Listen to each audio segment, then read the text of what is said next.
There you go. See, it's just neat little, pieces of information on how to do, for instance, limited space type antennas. So you got a lot of verticals, because a lot of times when people do not have the space, they can go vertical. Or let's say you're around a lot of power lines. The way to get rid of the power lines is to go vertical. And in this case, it gives you lots of nice diagrams that you didn't get in the other books. So, ARL has done an excellent job of putting together a series of manuals that are good, not manuals, but books that you can use as reference. And these are good general purpose reference books that like I said, I refer to people all the time, because the reality is I can tell you, something, but in many cases you're going to hear it and it's going to go through your ears, and then you're going to go talk to someone else and they're going to tell you something different. So if I tell you something that was based on, what we found in one of these books, this is my reference, okay? And in many cases, the people who have written the articles are referencing other information that makes information that you're getting a little bit more empirical. Tom was getting bored clicking too many buttons. You mentioned the general radio telephone license. Back when I got mine in the early 70s, I guess it was called the first class license back then. They've changed the name. It's called a first class license. So I got that with the ship radar endorsement. Now, I never seen a ship radar that I worked on, but somebody said you need to get that endorsement, so I went ahead and got it. But here's the book that I used back. This was published in '65, and it I don't know if you can see that or not, but it's pretty dry, throughout this book, and it had a lot of questions in here, man. Lots of questions. You needed a lot. Oh yeah, you needed a lot back then, but that's the book I used back. Probably 1972 or something. My National Association of Broadcast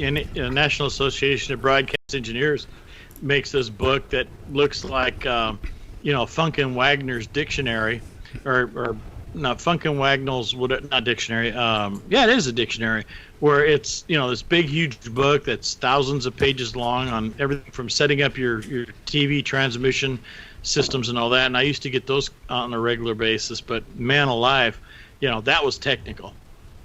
Oh yeah. But, well, I put the phone number up there in case somebody wants to call in and ask a question about antennas. If anybody wants to call in, dial 901-286-1116, and hey, if you're on shortwave out there listening, just call in and say hello.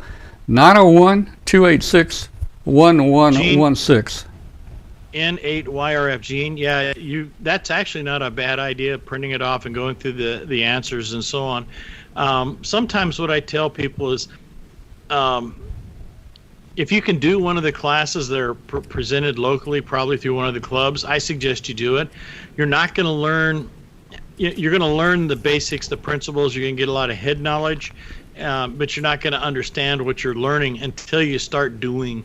And like I said, this is the time of the year where there's not a lot that you're going to be doing outside. You're going to be working on, getting a computer to go do this and work and interface with that and try this new mode out and so on. But when the summertime comes along, start thinking about, what kind of things you can do outside and what things you should do outside. As a matter of fact, one little announcement for everybody, if you don't mind, Tom. This weekend, a very special weekend. Let me see if I can pull up the information here. 1 second, please. Let me find it here.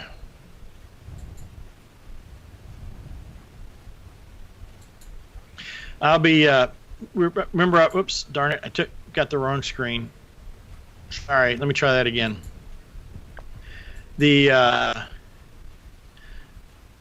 One of the things I really enjoyed this year is the National Parks on the Air.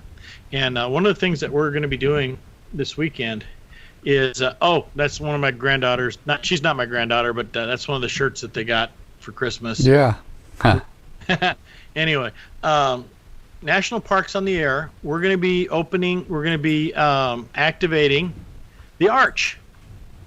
Oh. And so from Saturday morning from 7 in the morning Central Time to 3 o'clock in the afternoon, we will have the arch activated, and I'll be on along with Christian Kudnick, along with a couple other people who are literally rabid National Park activation people.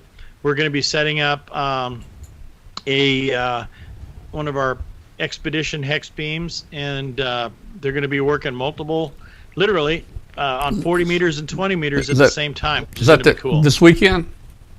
This weekend, yes. Yeah. This weekend at starting 7 o'clock Central Time till 3 o'clock in the afternoon. Okay. That's how long our permit is. We got somebody on the phone. Who's calling? If it's me, it's W5WTA Tom in Austin, Texas. Hey, Tom in Austin. Welcome. I do have an antenna question. If sure. I could ask it. Yeah, go right ahead. Yeah, I'm had some guys offer me some good radios, and I was trying to get back on the air, and I had up a G5RV Junior, the dipole for 40 through 10, and I have my house has a metal roof, and I'm wondering how high above that metal roof do the legs of that G5RV need to be in order for it to be effective and not be affected. Right now the SWR is rather high. That I have the radio I got is an ICOM 746 Pro, and it can tune it up, sort of. But the question is height over a metal roof. Right. Well, the big thing is you got to keep that twin lead away from the metal. So if it's perpendicular to the metal, it's fine. But if it's sitting on the steel roof, you're going to have problems. The other option that you have is put in a common mode choke right where the twin lead goes into the coax. You can either do it by purchasing a common mode choke that you can get through HRO, Gigaparts, R&L Electronics,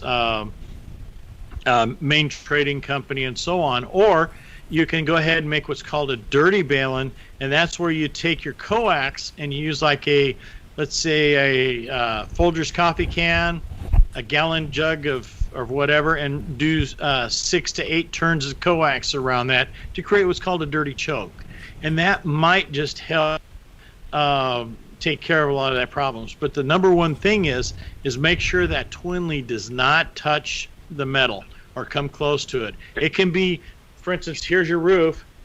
It can be like this. Let me see if I can do that. Perpendicular. Yeah, there we go. Be like that. Okay. I'm not seeing the video. I'm only seeing the guy that was speaking last about the books. I'm not seeing who's talking. That's me. Well, you're okay.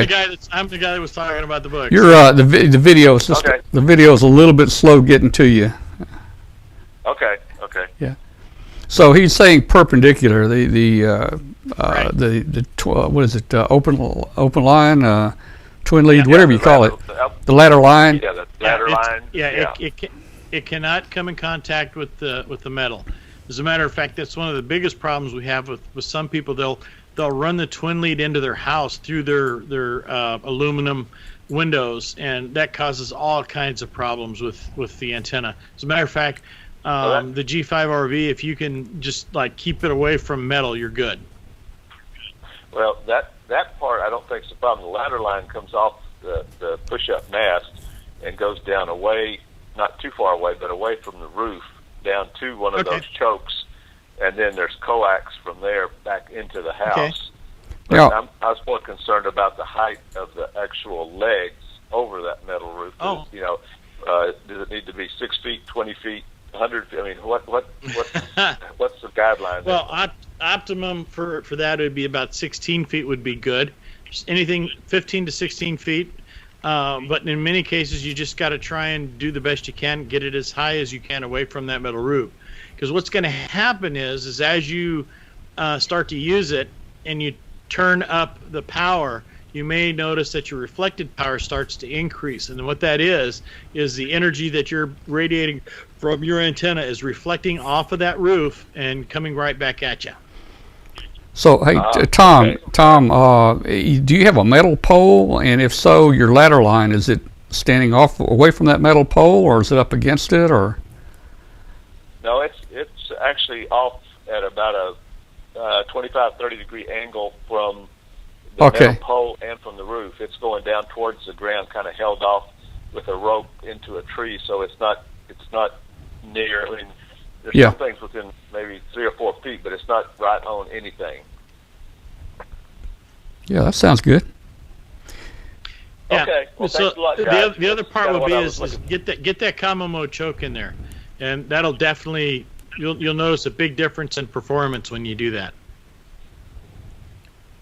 Well, is that different than the? I mean, I bought this commercially from a ham store down in San Antonio that had it on sale, and this choke came with it. The ladder line, goes into it, and then coming out the other side, of course, is the PL259 into some 50 ohm coax. That's just a balun. Is it a choke? Or is it just a thing to connect the twin lead to the coax? Well, I thought it was. I don't know what the right terminology, but I thought it was a form of a choke. I thought that's the way they advertise. I mean, the way they describe it. Well, and I'd have to pull out the. Then if it's already got a choke in line, then it's fine. The old Van Gordon Engineering G5s used to have a choke in their deluxe model. Some people do offer them. When we build them, we just build the G5, and then we offer a combo mode choke separately because we're trying to keep the price down for people. Now, could he put the ugly balun below that? If that's just a balun, it won't hurt it. It won't hurt it. Well, let's see. Not on the G5 RV, because remember, believe it or not, even your coax with the G5 RV is part of the radiating system. Okay. So this ugly balun, ugly choke you're talking about, is that described somewhere? You can look it up on the internet. It's called ugly balun. If you're watching the screen right now, let me see if I got some coax. I'll see what I can do real quick. Just a second. And Tom, what he's talking about, I mean, it's very basic. It's you take a length of coax, and you just roll about 6 or 7 or 8 turns in about a 5 or 6 inch diameter.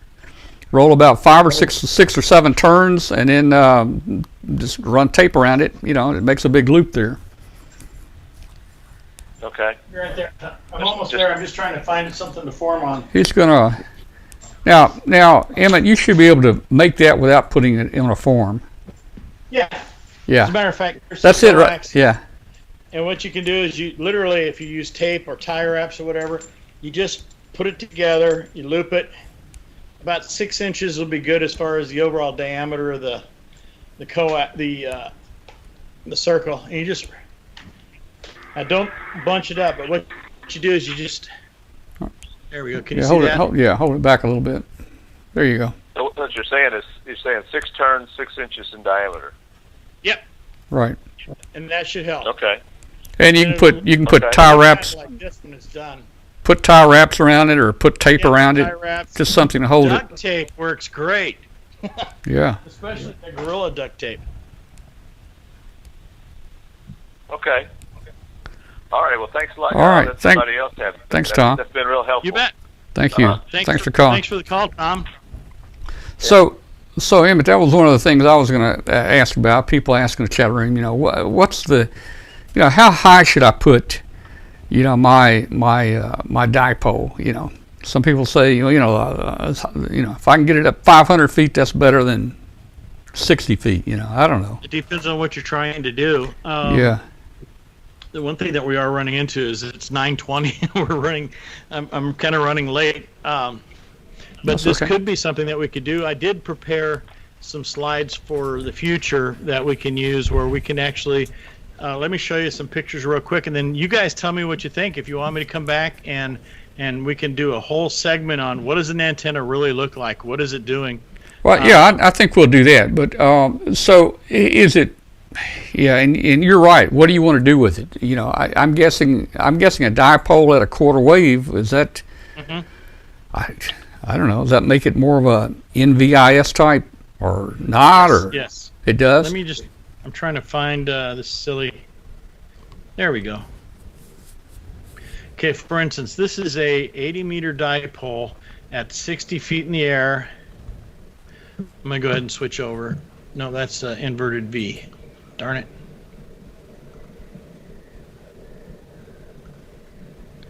Okay, here we go. 1 second. Katie's snoring, isn't she? Is she in there? I saw her earlier. I don't know. I'm giving. Yeah. Okay, this is what an 80-meter dipole kind of looks like from the sky as far as its radiation signal is concerned. Now we're looking down. That's not 80. Yeah. This is an 80-meter dipole that's working on 40 meters, which creates that little butterfly. Okay. Now let's say that we. This is basically set up as your standard dipole. It's got you got your flat top, with no inverted V. Now, what we're going to do is we're going to look at an inverted V. This is what happens when you do an inverted V. It's not as sharp. You don't have as much gain, but it becomes more omnidirectional. Well, it looks like those lobes are still kind of coming off those wires perpendicular. Yeah, you still have your predominant lobes, but you have a lot more over here versus the other one where. You see how you had these really sharp nulls where if you were to point the dipole in that, if you're receiving a signal from this way, your chances are pretty slim you would hear it.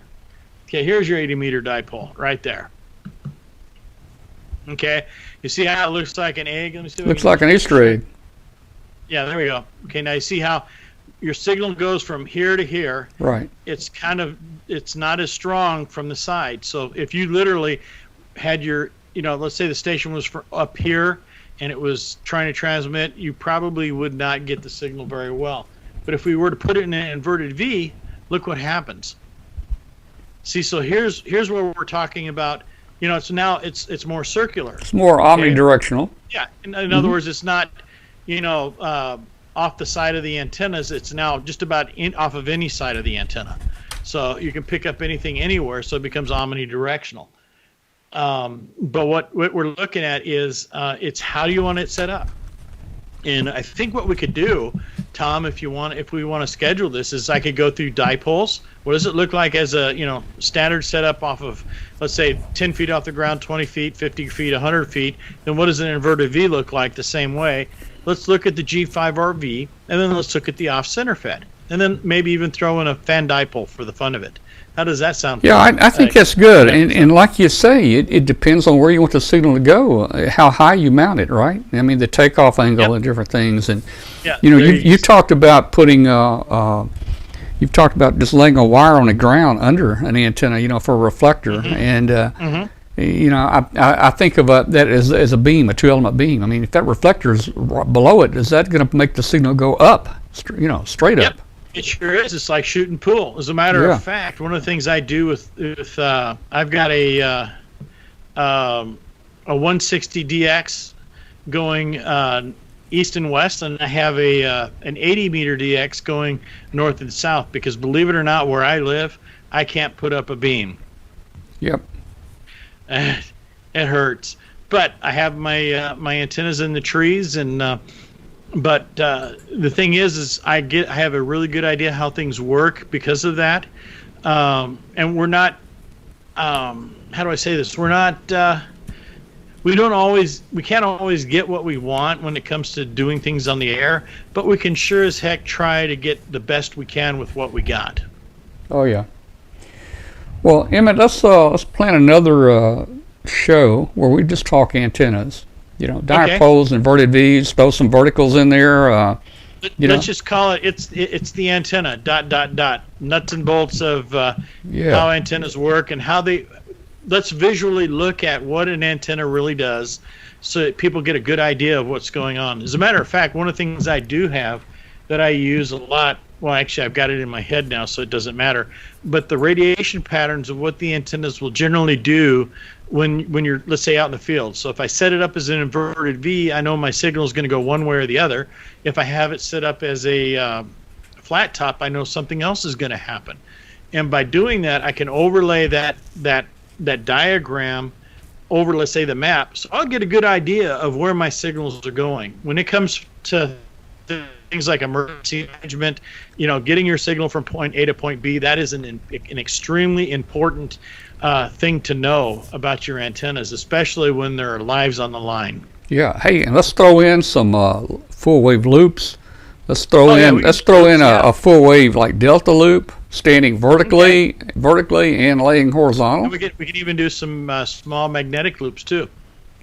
Yeah. That sounds like a whole day. A whole show. It really does. It really does. Well, it's after 9:30. As long as Katie and Dwayne show up, we'll be okay. Yeah, it's after 9:30, and we got off to a kind of a bad start tonight on the show, and the problem ended up being here. This is what I yell at people. That was pretty good. Yeah, I liked it. That was good, Tom. On Hangout, on Hangout, we've got people that come on. They're new, and they leave the audio on the webcast on, and they're on Hangout, and we get that feedback, and we have to try to explain to them, cut that off or mute it. I was guilty. I was guilty of it. When you're on the radio, you're doing a live. Someone's calling in and wants to talk to you. They got the radio in the background, and all you hear is a. Oh yeah. Well, like I said, I've got 5 computers networked here, and I did not know that was running in the background. Normally it's not, but we had so much trouble today to come up on this backup system that I was using the other screen to monitor our thing. So anyway, it's our fault. I'll take full responsibility. Thanks a lot for being here with us tonight. Enjoyed it, and we'll probably do a hangout here in a minute. William's already posted the link for Hangout, so I'm going to go ahead and get on Hangout. Thanks a lot for being with us. All right, guys. All right. You have a good one. Thank you very much. Tom, it was great seeing you as ever. All right. 7th. Good to see you. Thanks. Okay, well, we got off to kind of a slow start, but toward the end of the show, it started working a little better, I think. Let's see, Lord Robert up at WBCQ. It's 9:30. If you need to turn the finals off in that transmitter up there, it's okay. Because Hangout, no telling what we're going to talk about on Hangout. It might not be great for shortwave listeners, although it won't be bad. It just might not be interesting for them. So thank you, Robert, up at WBCQ, for all you do for us up there. And I'm going to see if I can bring Hangout up.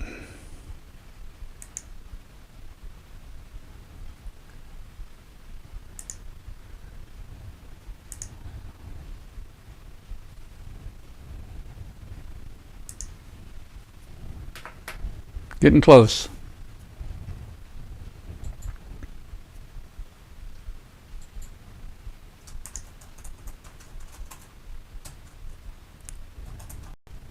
Looks like we got Bill in here. Let's see if I can connect. It says connecting, but it's not going anywhere. There we go. We got him. Let me see if I can get him on here. Hey, how's it going? There we go. Okay. Hey, we got Bill in there, and we got Bill in there. Bill number 1, Bill number 2. We got Joe in there. I don't know what Joe that is. Joe? Who's Joe? Eisenberg. Oh, is it? It just says Joe, and he's blue. Well, I'll tell you guys, what do you think? Were you here at the start of the show with all the problems? Now, That's good. now, Bill number 1. I'm not going to be. Yeah, both of you guys. I'll give you constructive criticism. Let me tell you, It was a fine show. both of you guys, Bill number 1 and Bill number 2, you've been in Hangout so many times where that exact same problem occurred. You guys should have told me what the problem was. Yeah, that happens, you know. He was trying to allude what the problem was. That was a feedback on Skype, right? Well, actually, no. What was the feedback? Well, the feedback was a browser running on the same PC as Skype runs, and of course, I pull audio off Skype, and if that webcast is running on another browser on the same PC, I'm going to get the same audio, out. So that's what it was. There's Joe. He's got a picture now. Hey, Joe, how you doing? Look at that. Hi, Joe. Hello, can you hear me? I do. Well, I heard Oh, you. yeah. I Okay, heard. this is a new camera, okay? Looks good. I replaced the webcam with one that hopefully focuses better when I show kits. Well, looks looks good, really man. good. It makes you look a year younger there, man. Hopefully it looks good. Let me see if holding up, like here's a surface mount board. That's pretty good. It's a little dark, but yeah, we can see I it. can read it. Oh yeah. Yeah, Does that look looks a little good. better? Oh yeah, it's pretty Yeah, clear. very good. Oh It should man, be a lot better than the old webcam. And it snaps back pretty quick with the focus. Yep, it certainly does. So I got that this weekend because a lot of people were complaining that it would get focused and then not last too long. So yeah. Well, sometimes you got to turn that autofocus off if you can, but that's doing good. let's see here. Well, Well, let me there's focusing now. Let's see, right here. Yeah, that's focused. Yeah, Crystal it focuses pretty quick. Yeah, California. There you go. So crystal tester. Yep. So it does it pretty quickly. Yep. So we're hoping that will make it look a little better. Also, this is capable of full HD. I can go up to 1080p if I want on Skype, but on Hangouts only 720. I wonder why. Maybe. I don't know. I think that's because of what Hangouts supports. But so far, it seems to be working pretty good. I've got all sorts of nifty little. I'll be back in a minute, guys. There's a. Let's see how close we can sharpen. There we go. ZZRX40. Yeah. Yeah, that's the one that was on the front page of QST and was in my CQ column. I got all sorts of stuff, but I'm going to have some interesting soldering tools to show next time I'm on. There's a company here in Lincoln, Nebraska, believe it or not, that's a worldwide distributor of a particular line of soldering stations. Now, I had no idea. But I was approached by a ham at Dayton, and somebody else had emailed me and said, do you realize that these guys are sending the stuff from Lincoln, Nebraska? And I said, well, really, I've never heard of them. And so I finally paid them a visit just before Thanksgiving, ended up with a trunk full of samples. Oh Nice. my God. And ranging from a small soldering station that sells for $49 and looks kind of like the cheap Weller that just has the little knob on it. But this thing has a digital temperature display and holds the temperature to within 2 degrees Celsius and with digital temperature and everything, and still sells for $49. And has a Nice. solder roll holder and all that on it. And then there's a travel kit with a travel version of the iron. And then there's one with hot tweezers for doing surface mount, and one with a board heater. So it heats up the board for doing surface mount stuff. Absolutely incredible. Hot air rework station. Stuff that I've never messed with that I'm going to be exploring and writing about, and I'll do some show and tell time. Yeah, I've got one here. The hot air. It's amazing how that you just hold that probe down in that air will melt that. You know, that solder, and it's it's pretty cool. It's gonna be, I need to it's get gonna be me something worthwhile. Yeah, I need to get me. I think the soldering is it the solder or the paste? It's a kind of liquid that you put on to Yeah, put it's the a components. paste that has the flux and the solder mixed. Yeah, I think mine's probably dried up or gone. But that would be. It's still good for desoldering, you know, especially on stuff. And you'll see it. That's stuff coming in the future. All right. And hopefully in the future we're going to have that kit that goes in the wooden box here in the next couple weeks, and then we'll get that put together. So lots of exciting things coming up. Well, next week I'm probably going to show the that BIX 40 with the Arduino DDS VFO hooked to it, and well, I made it rock solid. That's kind of neat, man. Yeah, that should be fun. Anyways, like I said, we're just trying the new camera, so now you can see how messy my shack is. But because I noticed that it's giving a wider view than the old Microsoft. I was using a Microsoft, I think a 4 or 5000 series Life Cam. Yeah. And this is a Logitech HD it's a 920C or something like that. Okay, cool. Hey, I see Jill in here. Hey, Jill. Oh, yes. Hi, I don't see myself. Well, See your picture. I see a static picture of you. That's all you're probably going to get. Yeah, okay. Okay, well, By accident. I'm trying to fix it. okay. Oh, man. Who else is in here tonight? Let's see. We got Mike joined us there. I guess that's just Mike and Jill were the last two that came in. Oh, man. I'm tired after tonight, all the trouble we had. So, hey Tom, did you? Yeah. You said you were going to show us that picture. Did you? I did. Did you finally download it? Well, the picture of what? The lunch? The eye hookers. Yeah, that was at the beginning. You must have missed it. Well, I don't know. You went and you started, and you ended, and you started, and you ended. And I missed it. Oh, really? Well, I started over. I started over and talked about the IOOK, and I named everybody around the table here. Yeah. Well, now I see Jill. Okay, now it's working. Oh, now Jill's in there. Let's see. Let Yeah. me get this back. Let's see. There we go. All All those right. people from Tennessee. Yeah, Lou and Sandy and John and Jan, they drove in from Nashville just to have lunch with us. It's about a 3-hour drive in and 3 hours back. That's nice of them. Yeah. So, Lou has moved down to Nashville now. John lives down there and Lou lives down there now, and I think they'll make it probably to Huntsville this year. Jill, you going to be back at Huntsville? I don't know. I haven't decided yet. You were a big winner there like this year. I figured you'd come back to try to beat me and Joe again. I don't know.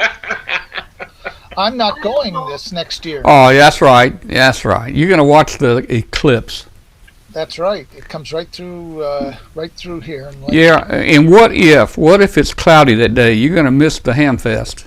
Well, if it's cloudy, that means I've got some driving to do. But at least here it's pretty easy. Yeah. Everything goes north, east, southwest. Look, man, I tell you, you're going to see it a lot better on TV. Well, I think it's going to be worth seeing. And right here in town, but I'm actually probably going to go outside of town a ways.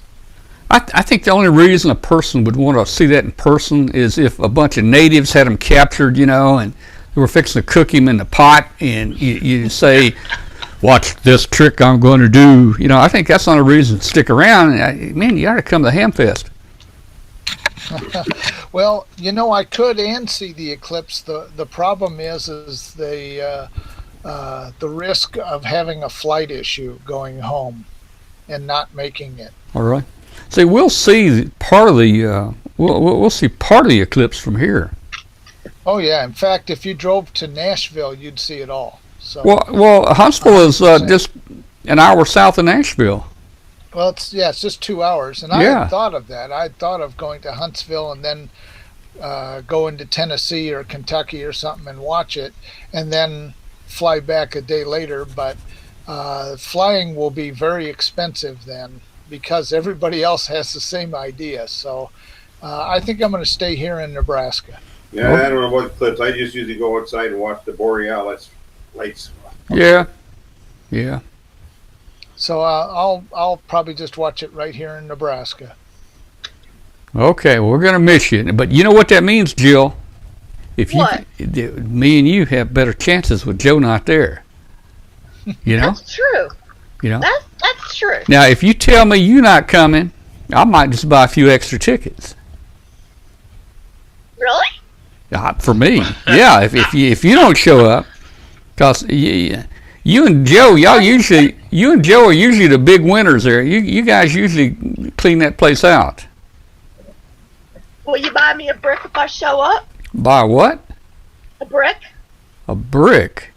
Brick of tickets? Oh, I don't know, man. That's Was it $100? Yeah, it's about $100. I don't even buy a ticket. Kathy buys the tickets. I'm sure me and Kathy can arrange something. Yeah. Well, I'm looking forward to it. You know, I like the Ham Fest. It's really nice. It's all inside and temperature is perfect. And yeah, I'm really gonna miss it because I think I've maybe missed it once in 18 years. Yeah. But I just don't want to take the risk that I'll miss. Yeah, but Joe, let's just think about it. That eclipse, it'll come back around another 50 years. Yeah. but I will look and see what flights are, when they're available and see if it is really outrageous. But it's taking that risk of not getting home in time that worries me. Well, Freddie, Freddie here, my partner on the show, he's a photographer and astronomer or whatever you call it. He does all the sky watching and stuff, and he's actually going to go somewhere, I don't know, towards St. Louis or wherever it is, I don't know. And he's going to try to photograph it that day.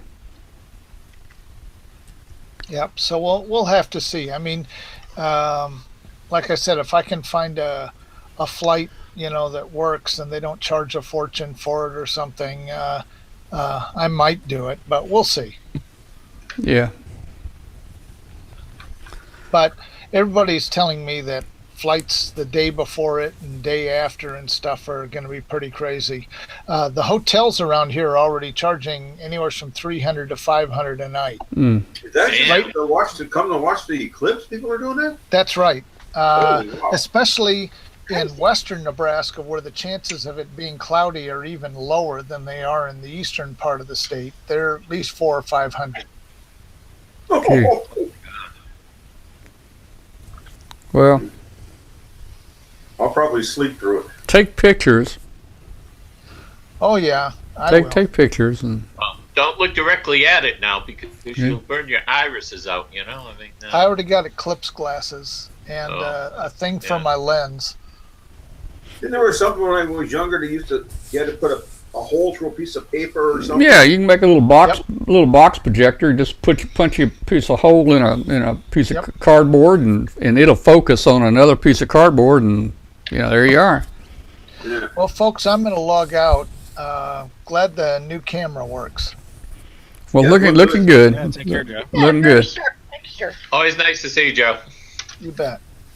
All right, we'll see you later. And what? Let me go back to bill number 1 there. Let me look at bill number 1. Something's going on there. What's that? Ham Radio 360 hat. I don't believe it. Man, a ham radio 360. How come you're not? Boy, that's not good. Man, that's not good. Let me see. I did something wrong. There we go. A ham radio 360 hat. I mean, weren't you wearing an amateur Radio Roundtable hat? Did you have one? Did you want to send me one or something? I can wear it. When we picked that name, the name is so long you can't go on a hat. Yeah, you gotta come up with like an acronym or something like that. RNT or I don't know. Yeah. Something. Yeah. Well, it's kind of cold. I'm in the garage, so it's it's like 6 degrees outside, and I got the garage door slightly cracked, so all the cold air is coming in. Oh, okay. So I'm all bundled up for Montana winter. Jeez, we got a balmy 28 degrees in UP, and I had green grass, no snow on the ground here. Man, it's we getting don't have any snow. We're just colder than hell. It's getting cold here too. It's down to 41. That was our high. Yeah. That's bikini weather up north. Oh man. Yeah. I think our high was 12 today. So. Well,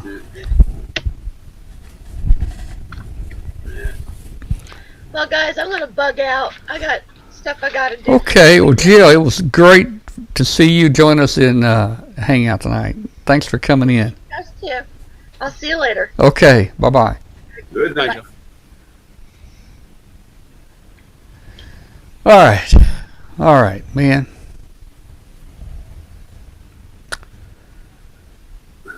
I don't know.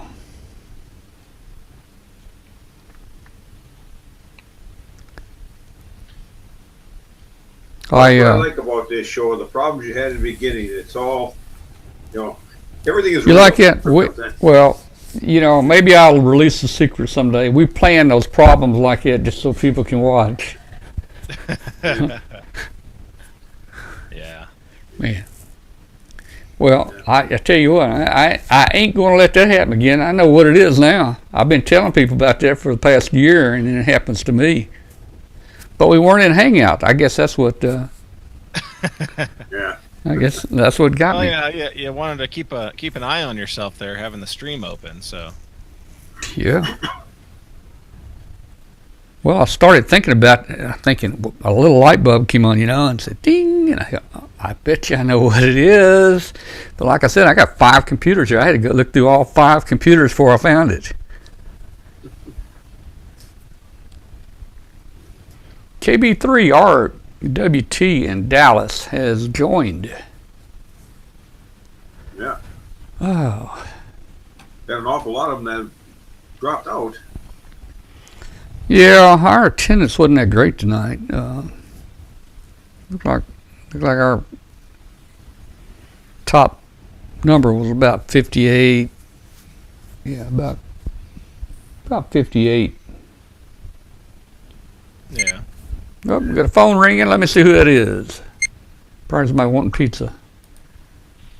Domino's Pizza. Hello. You're on the phone. Who's speaking? Hey, Tom, this is Killer Bravo True Romeo Whiskey Tango. Good night. How are you doing, man? Romeo Whiskey Tango. Romeo Whiskey Tango? Yeah, you just called my call sign on your talk shop. Now you're pretending you don't know who it is, man. This is Jerry. Oh, man, Gary. Hey, Jerry. Man, I hadn't seen you in so long. Hey, didn't know who it was. Go ahead, man. I didn't know who it was. I did almost recognize the accent. I thought it. How you guys going? How are things? I haven't been on for a while because I've been working hard, man. Yeah, well, glad to have you back, man. Yeah, that work interferes with everything. Yeah. Yeah, it sucks having to have a paycheck, Yeah, it sucks when you don't have one. No, that's even worse. Yeah, that's why I got to work extra and make something, man. Yeah. So you guys are good? Yeah. Are we good? Yeah. Doing good here. All right. Well, I'll try to join you guys online. I'm trying to set my camera and my computer up right now. Actually, the computer's up. I need to finish install the drivers for the camera again. Okay. All right. All right, man. So we'll see you. Good, man. And I'll see you guys in a minute. All right. Thanks. We'll see you. Bye. Okay. Bye-bye. And we got VA1DWG. He's with us every night. VA1. He's up there in cold country somewhere. Canada, I guess. Is there any place warm up there? Or is it pretty cold? Is it pretty cold, from one end to the other? Actually, there's a lot of Canada that's south of us up here. Yeah. In Toronto, and that's actually 100 miles south of us. Yeah. Is it Detroit? If you go south, you hit Canada. Yep. Yeah. You go over that way. Everybody thinks Canada is completely north of the whole U.S. It's actually, you get over the eastern Canada, and it is. Yeah. Whoever drew that map up must have been drinking a little bit. Yeah. From where I am, sometimes I have to drive down to Canada. VA1DWG said no. I forget what I asked, but he said no, whatever it was. Probably never warms up where he's at. Oh, yeah, probably never warms up. He's in Nova Scotia, so it's pretty cold there. That sounds cold, Nova Scotia. Yeah. Well, did you get that little video clip I sent you, Tom? Yes. A little news thing? Oh, yeah, I did. I think I replied back to you. That was pretty cool, man. You had a talking part, didn't you? Yeah, they give you a little talking part. That was cool, man. Tell you, I mean, I don't know, being a professional like you, I guess you play a lot of different instruments. I would prefer something more exciting than the bongo. Well, actually, I started off with my bass guitar, because I had it on when I started, and there was a guy that came in listening to us. I played a little bit of bass and stuff, and he was just kind of watching us. And what I did is I said, here, I gave him my bass. I said, join us.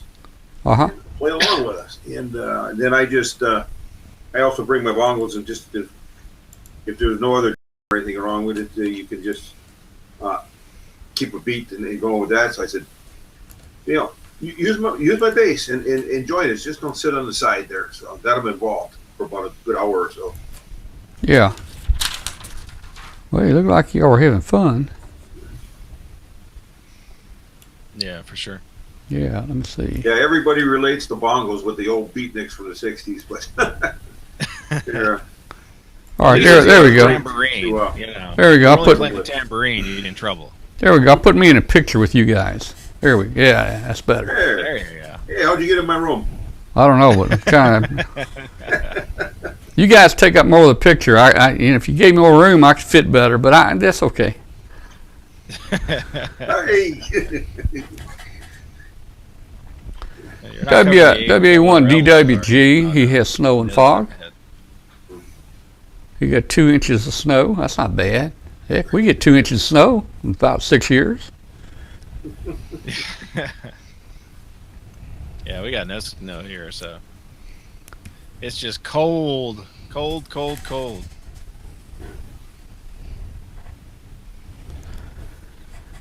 guys, it's 10 o'clock. It's about time for a peanut butter sandwich. I think. Yeah.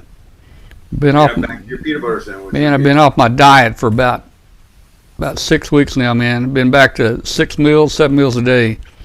I've gained, I think, 4 pounds back. Where's the doc? Where's Doc? He in here? No. I don't see Doc in here. He was in the chat room earlier. I lost 20. To come because my 7 pounds of M&Ms are gone. Oh man, I'd eat those. I lost. So I gotta see if Santa Claus brings me some more M&Ms. I lost 20, but I gained 4 back. So I still don't feel like I'm hurting too bad. I think probably in another. I'll wait till after Christmas. Get back on the exercise deal and try to cut back a little bit. Maybe I can, lose a few more pounds before my next fiscal in about a month and a half.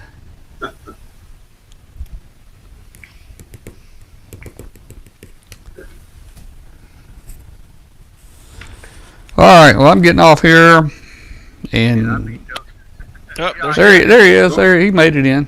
Jerry's here. Yep. Hey, looking good, Jerry. Yeah, give me a minute, and you can close on this mic here. Like this one. I think probably another. He's doing what I did tonight. Yeah. What did I do? No, you got it now. You had some feedback. Yeah, I was trying to shut it down. Yeah. There he is. He's kind of hide. He's kind of hide behind me tonight. Look at that. So did you guys move or something? For me, no, we didn't. You must have moved the computer or something because I don't remember the blinds right behind you. No. This is my little radio room, man. He's got multiple radio rooms. No. See my leggings? Oh yeah. Oh, cool. And of course, I have company. I always do, right? Oh yeah. Got the harmonic running. Yeah. All right. Well, I hope by. Boy, my mic's hot. I hope by. Harmonics I got. There you go. We're running around here. I'm gonna try to get everything all straightened back out. What was that? I'm gonna try to get everything straightened back out before next Tuesday. That'll give me a week. Don't to worry figure it about it. No, I want to worry about it. I mean, I don't. Gotta fix it, man. Gotta fix it. No, he didn't break it. No. Oh, there it is. Yeah. All right, guys. I'm out of here. Good night. And I see John KB2ERJ up in Syracuse, New York. Now, John's a friend of mine up in Syracuse. Now, they get 18 feet of snow per year, I think, up there. I mean, honestly, 18 feet per year. So that's we average every year about 20 feet or more. Oh, do you? Do you? Well, that's quite a bit, man. Is it cold in Tennessee? Is it cold here? Yeah, it's getting really cold. It's down to 41.5 right now. It's about 43 or 44 out here in Dallas. That's right, man. See, we like colder than you are, man. We freezing down here. We're gonna. I need to go throw. It's been like this the past couple of days, man. 40 degrees. We start putting our shorts back on. Yeah, I need to throw a few more logs on the fireplace. Yeah. Yeah, it's 7 degrees here now. Yeah, but that's Montana. That's Montana degrees or something. Yeah. Hello. All right, guys. I'm out of here. Y'all stay on long if you want to. Good night. Good night. See you next week. All right.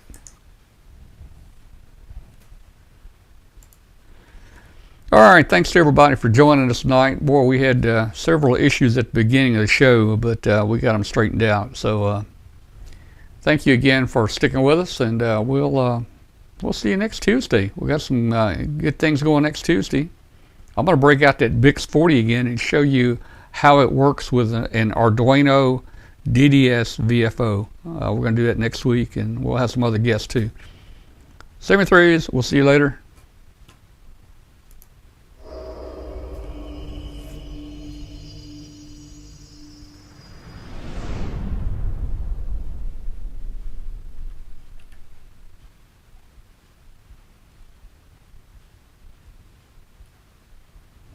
This Amateur Radio Roundtable is brought to you in part by ICOM America.